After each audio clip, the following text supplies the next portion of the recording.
Now, Brigitte Nielsen, mind you, if y'all can remember, back in the days of Surreal Life, Brigitte, they used to always show her blotted out. You know, I used to blot out her body.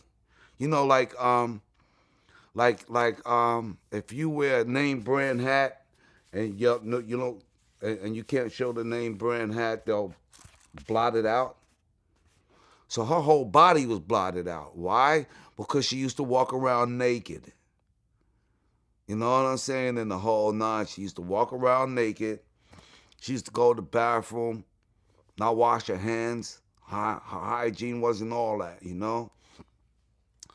So Bridget walks over to me one day and she reaches for my face. And I knocked her hand down like, yo, I don't like nobody touching my face. She says, you don't like no one touching your face? I said, no. Vlad, she said, bow, and smacked the shit out of me.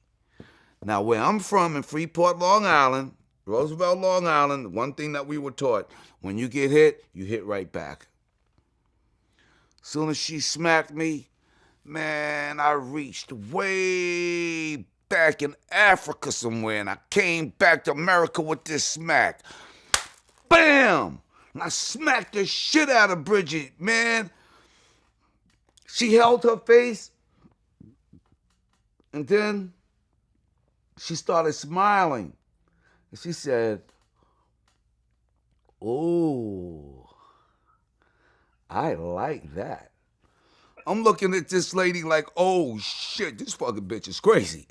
I'm like, yo, Flav, if you want a TV career, a good career on TV, you better make friends with this lady because you don't know who she is. You don't know what she knows. And if she whips your ass on national TV, all that fight the power, yeah, boy, 911 is the joke shit, down the drain. So I'm like, so I made friends with her. You know what I'm saying? In the whole nine. So one of the worstest mistakes that she made was here I am now. And we got infrared cameras, Vlad, all over the room because you're on 24-hour surveillance. So we got the infrareds on and everything. And I'm laying in my bed. Next thing you know, Bridget comes and jumps in my bed. Butt ass naked, G. I ain't had pussy in like 3.5 weeks. I'm like, lady, what is you doing? I'm like, hold up, chill. I got up, went to my luggage, went in the bathroom, put the strap on, put the condom on, came back, everything.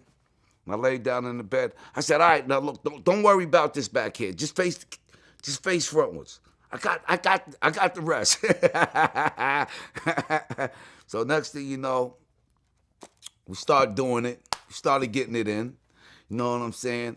And shit was getting so good to where she fell off the bed and she grabbed the blanket and shit, you know? So I had to take my shit, slip it back up inside my shorts, you know.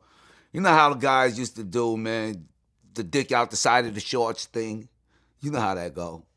You know what I'm saying? So I had to cover up real quick because we had the infrareds. But then that's when we started falling in love. The next thing you know, after Surreal Life, we stayed at the Mondrian Hotel. We the only ones in the pool. Next thing you know, Chris Abrego, Mark Cronin, and them is like, yo, we're going to give you guys a show. Your own show. I said, okay, cool. I named the show Mad Love. That's what it was supposed to be. They turned it into Strange Love. That's how we got Strange Love. But anyway, that show right there ended up #1 on VH1. We did 3 seasons of it, Vlad. 3 seasons, #1 seasons. Then when Bridget left to go back to Italy, to be with her family, they said, well, Flav, what are you going to do for love now? I said, I don't know. They said, well, have you ever watched The Bachelor? I said, I heard of it, but I never really seen it. They said, good, Flav. We're going to put you in the house with 25 girls by yourself, and you have to narrow it down to one. So I'm like, whoa, this shit is going to be kind of interesting. So they put me in the house with these 25 girls. That was the start of Flavor of Love. That first season, I ended up picking Hoops. You know what I'm saying? For real. She was the baddest one on the show. New York was crazy.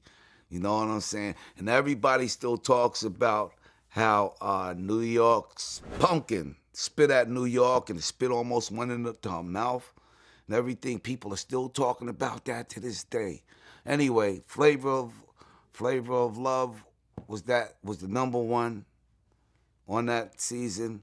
Then Flavor of Love 2 became my biggest season, Vlad. That's where I picked Delicious.